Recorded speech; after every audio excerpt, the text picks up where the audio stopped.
Offense has really thrived in the past 2 days.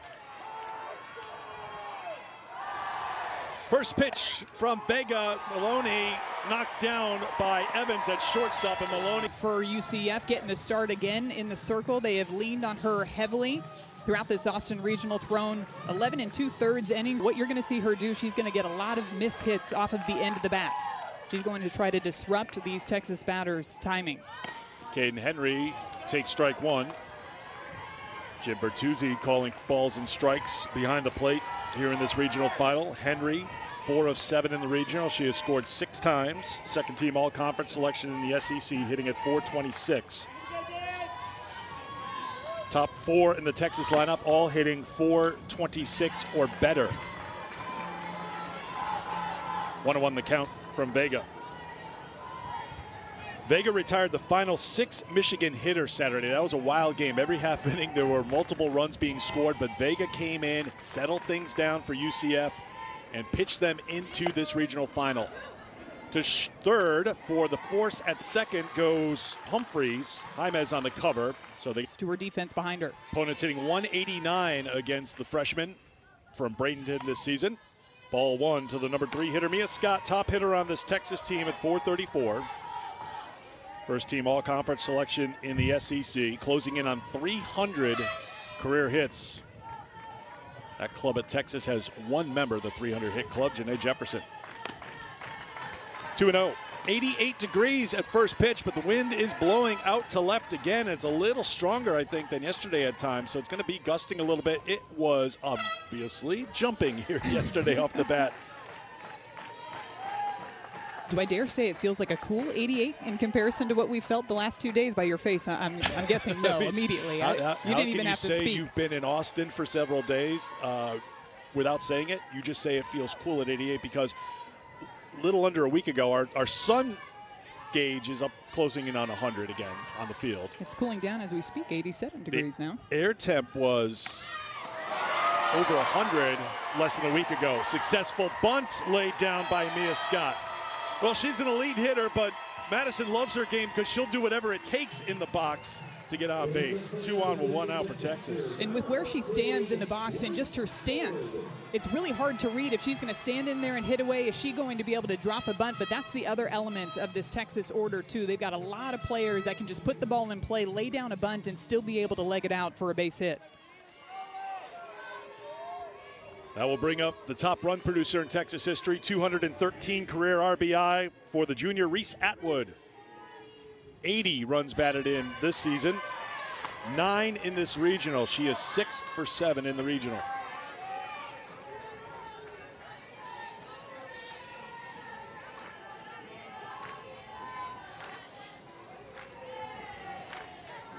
The 0-1. Up high, 1-1.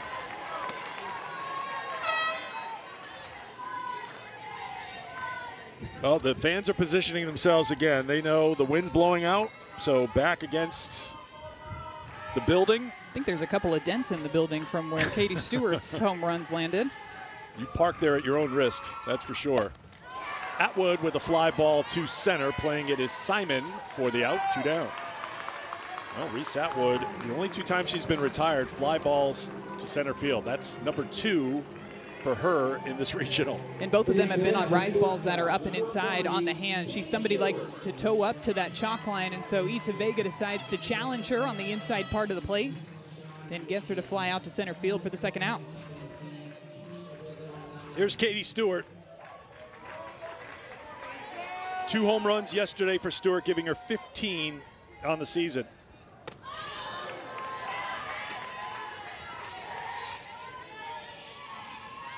They crunched the numbers on the 2 home runs, 269 feet for each of those shots in back-to-back at-bats for Stewart.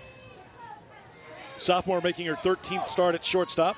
Starter since the LSU series late in the regular season. Takes a ball, it's 2-0. What stood out to me about her at-bats yesterday, too, was she went up there and she hit the rise ball for the first home run.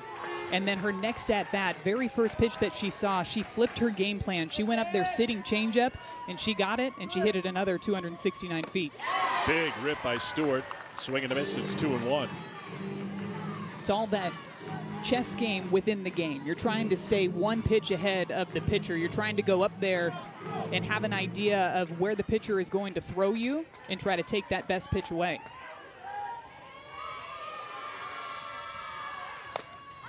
In on the hands, popped up to left field. That's Samantha Ray.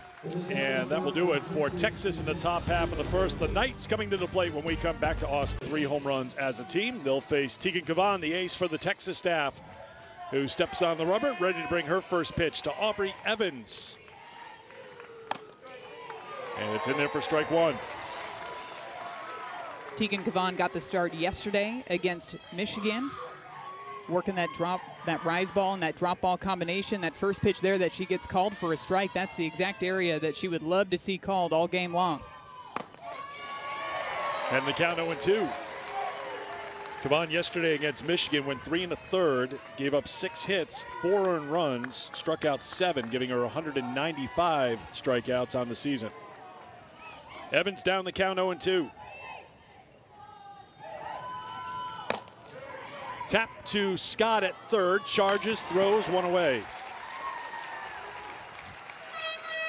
When you think about Tegan Cavan, the first thing that comes to mind is the rise ball, but she's been using a lot of her secondary pitches in this regional. This is the drop ball. It's got some great arm side run on it as well, and then the changeup. That's the pitch that she's been able to drop in consistently. Swings well out in front because batters are gearing up for that 70+ mile/hour rise ball, and then she's able to drop in that off speed that tunnels very well with that drop ball down in the zone. Sierra Humphreys tries to bunt her way on, fouls it off for strike 1. Well, I know you've watched closely how Cavan has been pitching down the stretch. Her last 5 appearances, 16 innings of work, 29 hits, has given up 25 earned runs. Opponents hitting .367 against her heading in to this game here today. And now there have been a couple of hits that have been in there where, in my opinion, it's a bit of bad luck. She'll throw a good pitch, it'll get in on the hands, and it'll just find its way down on the ground. Humphreys finds a way to get a base hit. That's her 5th hit of the regional. She's aboard with 1 down for UCF here in the first. Prime example of some of the hits that have gone against Tegan Cavan recently is that one right there from Humphreys.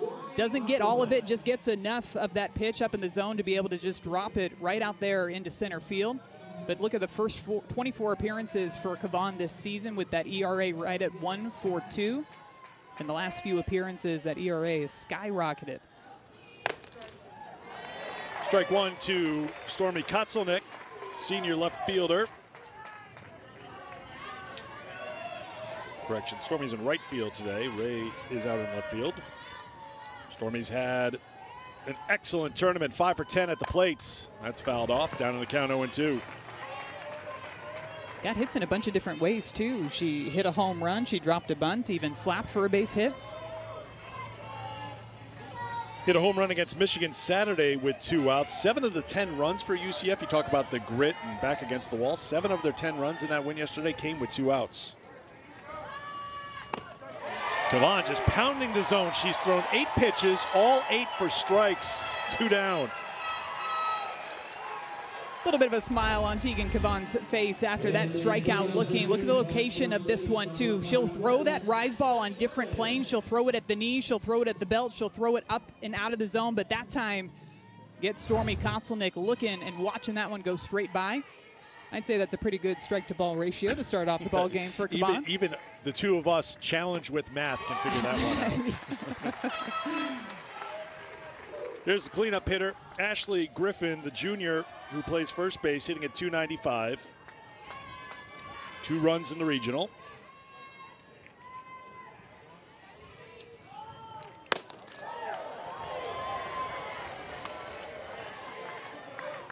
She's human. Ball 1.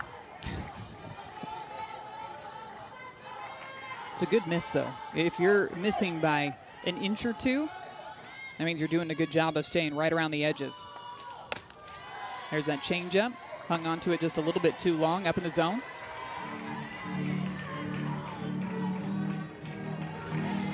Cavan a season ago, the Big 12 Freshman of the Year, 20 wins in Texas's last year in the Big 12. Kept it going into the SEC. Swing and a miss, and it's 2-2 to Griffin. Of course, these two programs overlapped for 1 year last year as members of the Big 12. Texas went to Orlando for a series. Hard-fought series, but series won by Texas.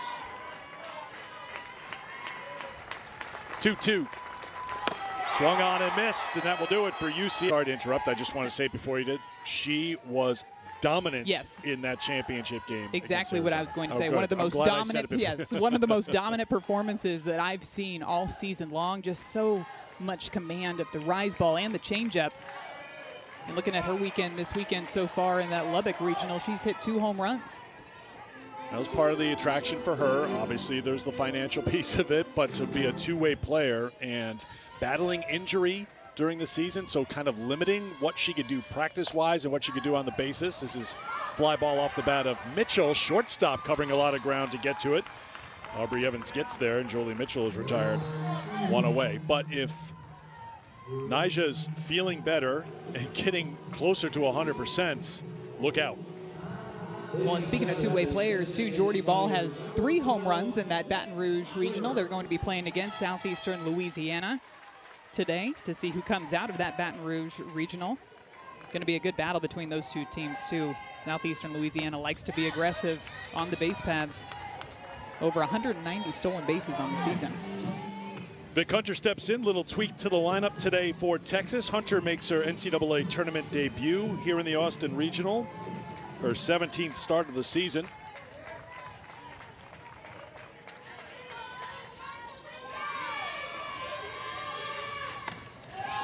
And a team that's hit 6 home runs in the regional, you bring in a player who has 12 hits for Mike White, and 5 of those 12 hits home runs. I think Coach White wants to see more of those softballs leave the yard in today's ball game.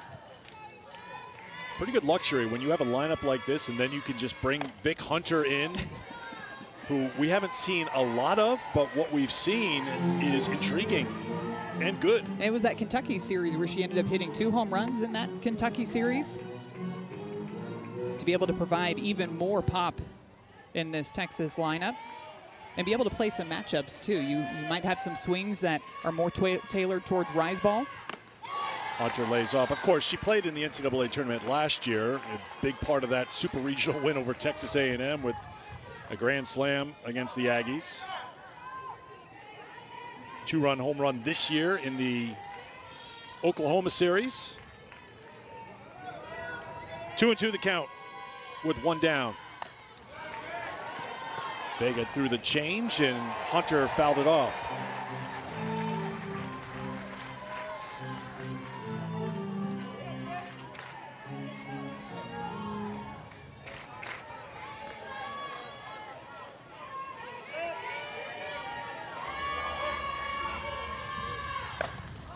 Hunter lifts it foul. That's going to head out of play.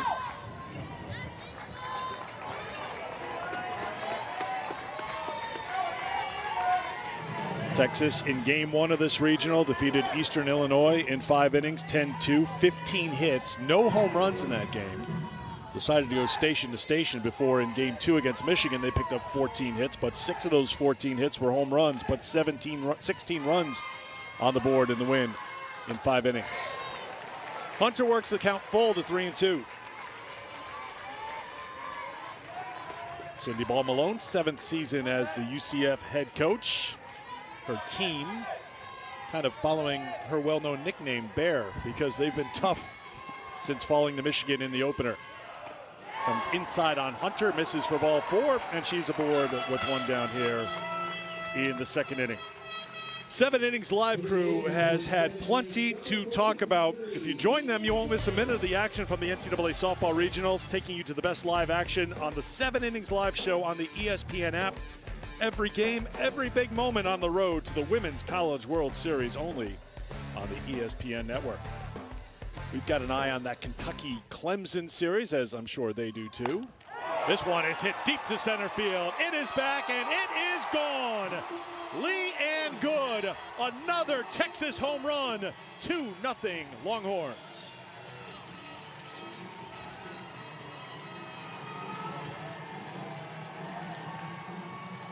Two home runs now for Lee Ann Good in the last 2 games. Knows that she's going to get a rise ball at some point in this at-bat, and she goes after it early in the at-bat, takes her barrel straight to this pitch, perfectly on time. That's the key to her success, is being on time for that 62-mile-per-hour rise ball on the outer half.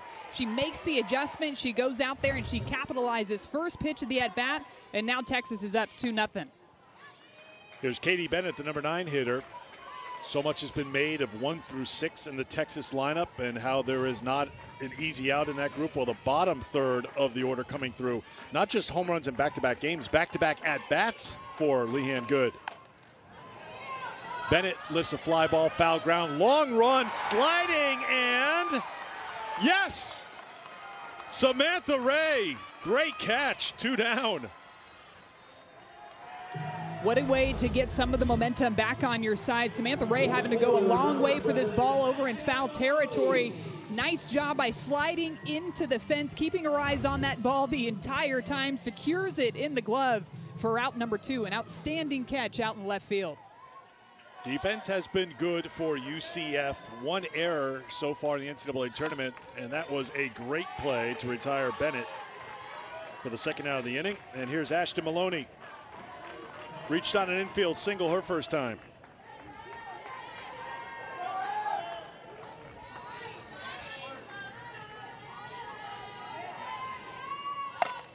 Maloney with a line drive right at the right fielder, and Kotzelnick has it, and that will retire late. Can they get pitching to match the offense? If they can, they'll be one of the favorites to make a return trip to the Champ Series. Strike 1 from Cavan to Izzy Mertes, freshman, leading things off for UCF here in the second.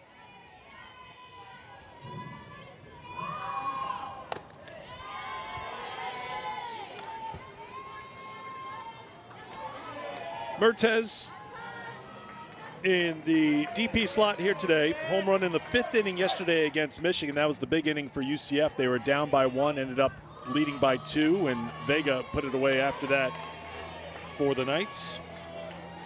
3 hits in the tournament for the freshman from California.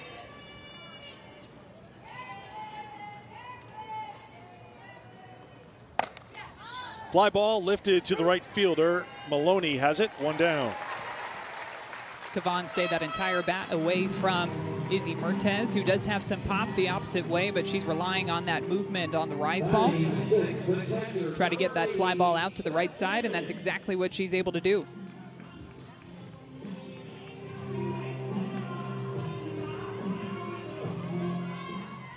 Cavan last year in the NCAA tournament, 3 wins, 6 appearances, made 5 starts. Opponents hit 163 against her.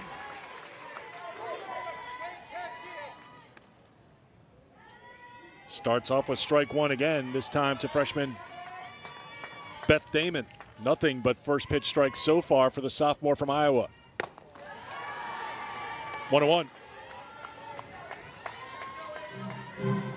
Damon, the team leader in runs batted in with 37, hitting at .276. Has a couple of runs batted in the tournament.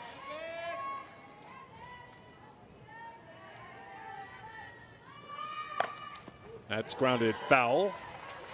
Good quickness by Bear down in the third base coach's box. She still got it.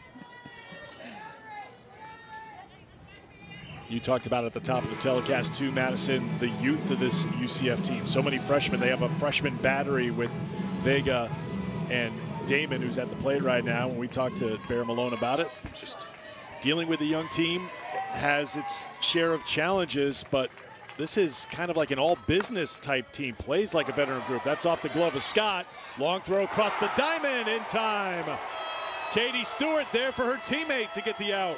2 down.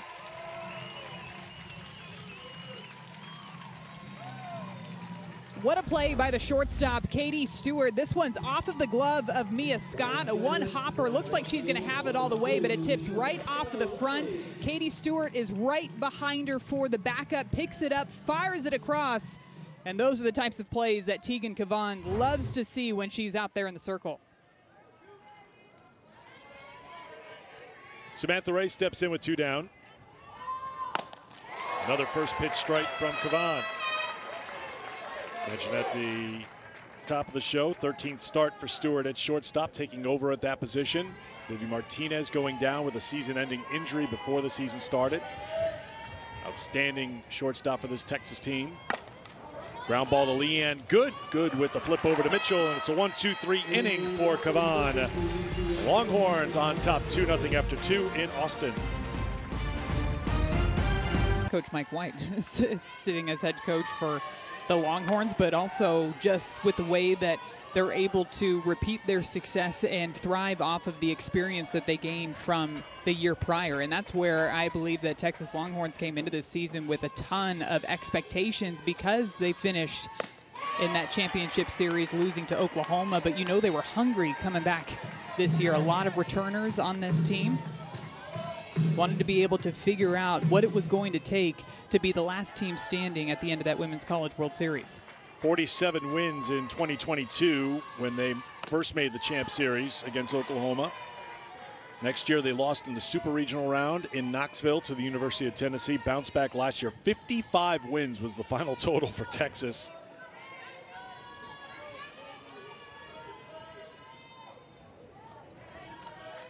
One and two, the count to Caden Henry leading off for the Longhorns. That's popped up and out of play.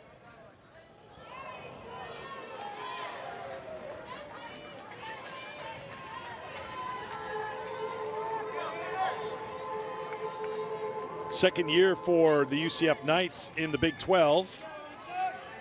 Made the NCAA tournament last year. Played in the Tallahassee Regional where they went 1-2. 2-2 now the count to Henry.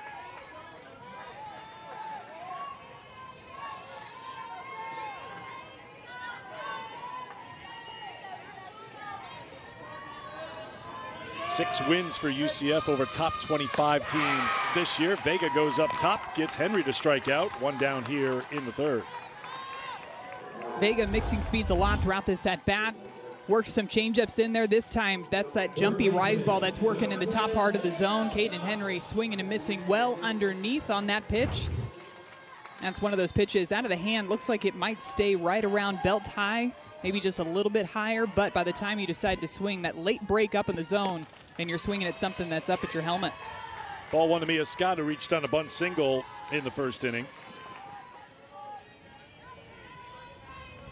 Well, when you were talking to Vega before this regional started, you're just trying to get an idea of what she throws. It's not that she throws hard, but I think it was her head coach who said there's just that late burst in the zone that makes her so tough to hit. Yeah, Coach Paul Malone actually referred to it as a heavy rise ball. Typically when coaches are talking about a heavy pitch, they're referring to a drop ball, just with the way that it feels when you try to hit those heavy drop balls on the barrel. And she's all about command and control, right? That's Absolutely. Where it has to start with her. Starts with the command, wanting to make sure that her pitchers are locating her spots, but she also said she got back there and caught a bullpen for Isabella Vega just to get a sense for some of the pitches, and she said, man, that's rise ball has some late heavy movement to it up in the zone. Slow roller to second, unable to handle it is Jaimez, and Scott is aboard for a second time today.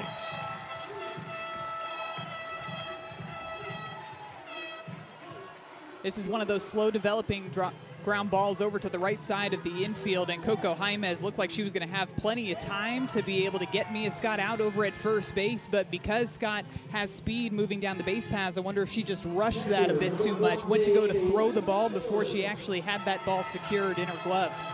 It is scored a hit. I think that's a play that's got to be made. I think if you ask Coco Jaimez too, she's saying that she's got to have that ground ball. Atwood. I think we could tally what the exit velocity of that foul ball was, but Mike White heard it was fast as it buzzed the head coach down in the third base coach's box. Even going back to your earlier question about the success for Texas, I think that there's a clutch factor to a lot of the players that are on this team, and that's not necessarily something that jumps out on a stat sheet. But you think about Reese Atwood and the amount of times that she's been able to come up with a walk-off game-winning hit for the Longhorns, or even Mia Scott came up with a walk-off winner in the SEC tournament last weekend against Ole Miss. There's just a lot of different pieces in this lineup that have been able to come through in big moments for this Texas team. Quick conversation with Damon going out to chat with Vega. Stewart on deck, Atwood at the plate. 1-1 the count with one down. Foul backing out of play, and it's 1-2.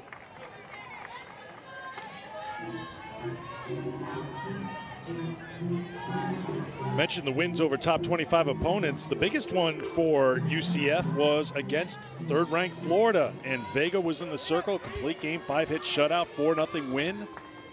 Big moment for Vega, but really big moment for the team. They were scuffling at that point. They had lost 7 of 8, but you go in, you knock off Florida in Orlando, and that was, to use an Orlando phrase, the launching pad, really, in many ways for this team to get going down the stretch, and that large bid out of the Big 12.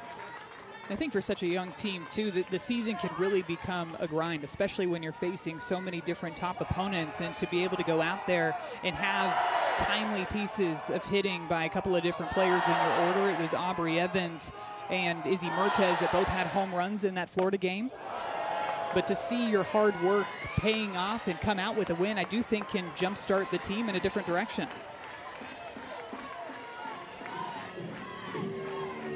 See how the UCF team comes together after that long foul ball by Atwood. Cindy Ball Malone's squad in the infield gets around Vega. A little bit of talk.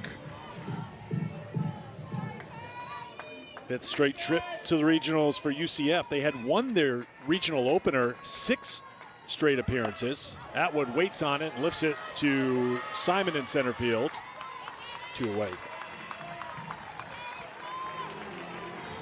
Atwood's been a tough out, but she's 0 for 2 today against Vega. On 2 different pitches, too. The last one was a rise ball. That last fly ball out to center field was off of the changeup. I did notice that Reese Atwood backed off of the plate a bit, and her first at bat, her toes were right up on that chalk line. That time, maybe a little bit more separation between her toes and that chalk line, just about 6 inches. We'll see where Katie Stewart sets up in the batter's box here. Looks like she's a bit further off of the plate as well. Stewart sends it through the right side, a base hit, goes the opposite way, bobbled by the right fielder. Scott saw that, took third on the bobble. First and third with 2 down for the Longhorns here in the third. Just to give you an idea of the strength that Katie Stewart has when she swings, it didn't even sound like she got all of this one, but she absolutely smokes it through that 3-4 hole, a line drive all the way out to right field. All about timing and keeping that barrel behind your hands is what allows her to drive it with authority the opposite way. And with that bobble, that slight miscue, Mia Scott's able to go all the way over to third base. 1 for 2 today, 6 for 8 in the regional for Stewart. Error on the right fielder allowing Scott to go to third, so a single and an error on the plate. And here's Mitchell, who popped out to short her first time.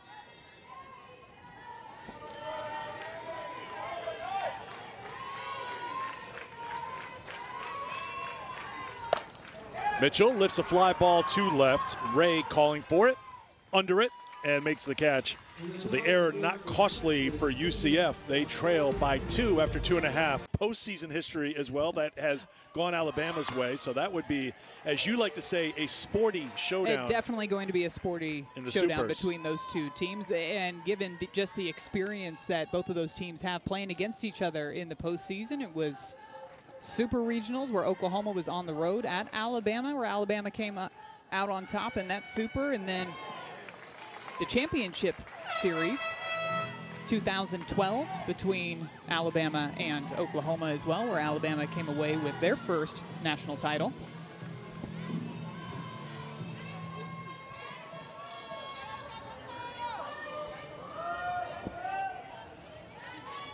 Oh, and 2 the count to Jaimez. Once again, a first pitch strike for Tegan Cavan. She is 8 for 8 today, so she's been working ahead, making her 3rd appearance against UCF after a couple of appearances last year in Big 12 conference play.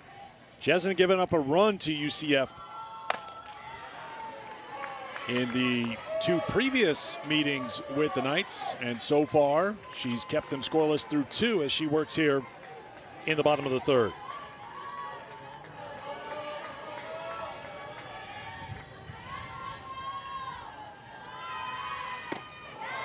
Jaimez lays off, and the count is full, 3-2. Jaimez has had an outstanding tournament, 7 of 9, a home run, 3 runs scored. She's raised her batting average to .239 thanks to the 7 for 9. And she sends another hit into right field. Coco Jaimez, the freshman, having an unforgettable Austin Regional. And spraying the ball all over the field and even outside of the field with the home run that she hit throughout this regional. But the way that she's able to get her barrel around when she's going through the zone, typically you're going to see the slappers try to funnel that ball to the left side of the infield. And this time she pulls it to the right side for another base hit this weekend. That gives her 8 in 10 at-bats here in Austin. Here's the number 9 hitter, Madison Simon. Simon chops it foul for strike 1.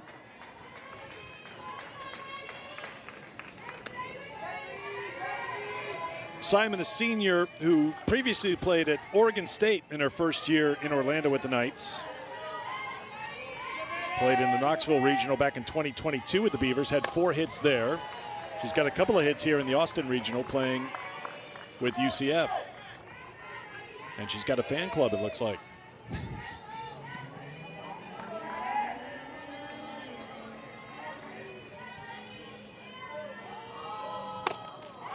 That's off the plate. It's 2-1. And Kavan wants time. And wants to chat with Atwood. I know you had a chance. We were sitting with the players before the tournament started to ask Tegan Kavan a couple questions. And the one that always pops in my mind when you're facing, you don't face your teammates all the time, but if you're a pitcher at Texas facing this lineup, it's going to be a bit humbling. And she said, yeah, this past week, trying to dial things in, she faced her Texas lineup, and she didn't seem happy about it. Yeah, she said she does not like it when she has to face her own teammates, and I don't blame her when you go top to bottom in this order. But she did say that she felt good about the workout that she had and fine-tuned some things coming into this weekend. When you look at just her pitch distribution last year to this year, you see her throwing that drop ball more and more this season. She said she's really grown in confidence and being able to throw that pitch more consistently, and I think that it makes her rise ball even more effective when she's able to locate that pitch hard down in the zone to complement the pitch up in the zone.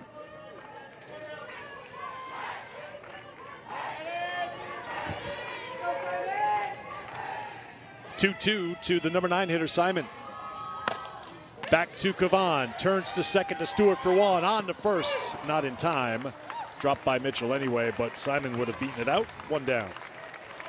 Kavan goes back to the drop ball there, and that's the product of the late movement and for the batters being geared up for the rise ball. It's a completely different swing path for these batters to have to go after that rise ball or the drop ball. You almost have to decide which pitch that you want to go after when you step into that batter's box.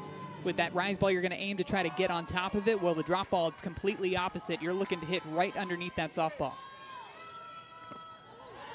Ball 1, Atwood looking for it, had knocked it down to Aubrey Evans, who grounded out to third her first time.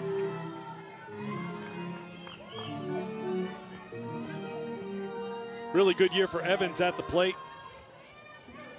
The junior with the team best 10 home runs, hit 2 last year as a sophomore. Swung on a miss. One of her home runs this year came against Arizona in the Big 12 tournament, put UCF up 3-0 against the Wildcats, but they couldn't hold on to that lead and got knocked out in the quarterfinal round by Arizona.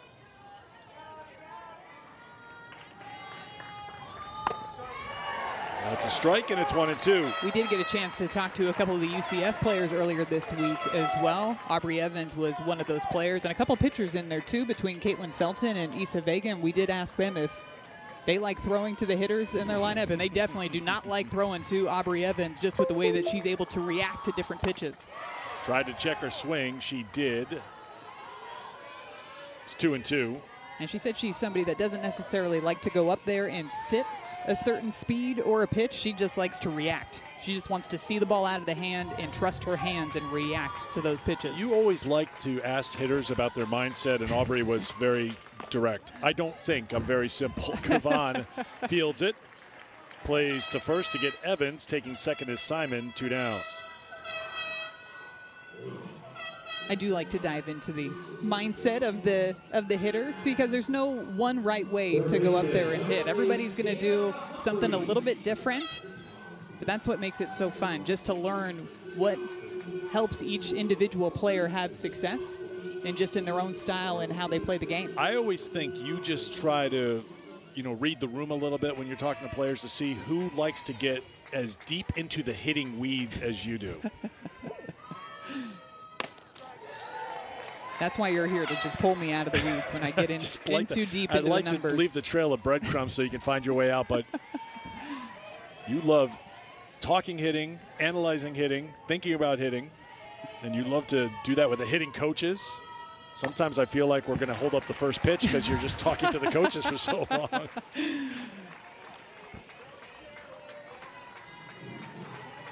Oh, and 2 the count to Sierra Humphreys, who singled in the first. Her 5th hit of the regional. UCF with a runner in scoring position for the first time today. Kavan brings the 0-2. Called strike 3. There was the little bit of the delay on the call, so you